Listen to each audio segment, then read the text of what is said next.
മനസ്സും കഠിനാധ്വാനവും ഉണ്ടെങ്കിൽ ഏതു പരിമിതികൾക്കിടയിലും കൃഷി ചെയ്യാൻ സാധിക്കുമെന്ന് തെളിയിച്ചിരിക്കുകയാണ് യുവ കർഷകൻ. എടപ്പാൾ സ്വദേശി സജീഷാണ് വീടിന് ചുറ്റുമുള്ള സ്ഥലത്ത് വ്യത്യസ്തമായ പഴവർഗ്ഗങ്ങൾ വിളയിച്ചെടുത്തത്. ആലങ്കോട് ഗ്രാമപഞ്ചായത്തിലെ പ്ലാനിംഗ് ക്ലർക്കായ സജീഷ് കോവിഡ് കാലത്താണ് കൃഷിയിലേക്ക് തിരിഞ്ഞത്. ഏറ്റവും വലുത് ഫാമിലിയാണ്. വലിയ ഷോറൂം, വലിയ സൗകര്യങ്ങൾ, വലിയ ഫാമിലി. തിരൂരിൽ ഫാമിലി വെഡിംഗ് സെന്റർ.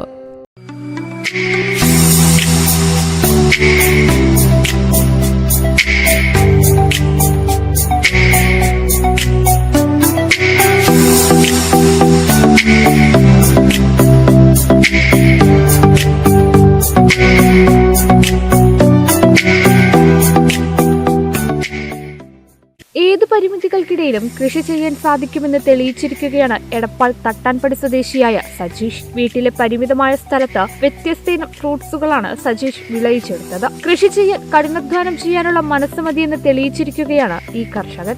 ആലങ്കോട് ഗ്രാമപഞ്ചായത്തിലെ പ്ലാനിംഗ് ക്ലർക്കായ സജീഷ് കോവിഡ് കാലത്താണ് കൃഷിയിൽ തൽപരനായത്. പിന്നീട് പല സ്ഥലങ്ങളിൽ നിന്നായി വിവിധ ഇനം പഴവർഗ്ഗങ്ങളുടെ തൈകൾ സംഘടിപ്പിച്ച് നട്ടുവളർത്തി. ബ്രസീൽ ജബോട്ടിക്കാവ, ഡ്രാഗൺ ഫ്രൂട്ട്, അർസാർ ബോയ്, കസ്റ്റാർഡ് ആപ്പിൾ, ലൂബിക്ക, ചെറുനാരങ്ങ തുടങ്ങി നിരവധി ഇനങ്ങളാണ് ഇദ്ദേഹം കൃഷി ചെയ്ത് വിളയിച്ചെടുത്തത്. ചാമ്പക്കയുടെ വ്യത്യസ്തമായ 7 ഇനങ്ങളാണ് സജീഷ് വീട്ടുതൊടിയിൽ വിളയിച്ചത്. കോവിഡ് കാലത്താണ് കൃഷിന് ഭയങ്കര താല്പര്യമുള്ളതാണ്. കോവിഡ് കാലത്താണ് ഇത് വീട്ടിൽ വെറുതെ ഇരിക്കുന്ന സമയത്ത് ഞാനും ഭാര്യയും കൂടിയിട്ട് മണ്ണുത്തി പോയിട്ട് ഇതിന്റെ തൈ മേടിച്ചിട്ട് ഒരു ഏകദേശം 3 കൊല്ലമായി. ഡ്രാഗൺ ഫ്രൂട്ടും അതേമാതിരി ബ്രസീലിലെ മരമുന്തിരി എന്ന് പറഞ്ഞ ജബോട്ടിക്കാവ, ഇതൊക്കെ ചെറിയ തൈ കൊടുത്തിട്ട് കുഴിച്ചിട്ടാണ് ഇപ്പൊ അത് നിരവധി കായകൾ ഉണ്ടാവാറുണ്ട്. ഡ്രാഗൺ ഫ്രൂട്ടും ഒരു മരത്തമ്മ സീസണിൽ തന്നെ ഒരു 150-200 ഫ്രൂട്ടുകൾ ഉണ്ടാവാറുണ്ട്.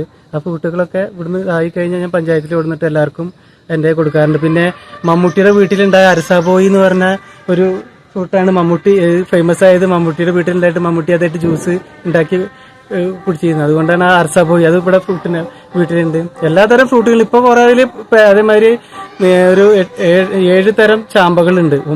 അതേമാതിരി ബാലിച്ചാമ്പ, ബെൽച്ചാമ്പ, ഡൽഹരി ചാമ്പ, പിന്നെ ബേറാപ്പിള്, അതേമാതിരി ചെറുനാരങ്ങ, പിന്നെ ഡ്രാഗൺ ഫ്രൂട്ട്, പിന്നെ കസ്റ്റാർഡ് ആപ്പിള്, അതേമാതിരി ലൂബിക്ക, സീറ്റ് ലൂബിക്ക, അങ്ങനെ ലോങ്കൻ, അങ്ങനെ വെറൈറ്റികളായിട്ട് കുറെ ഐറ്റംസ് ഉണ്ട്.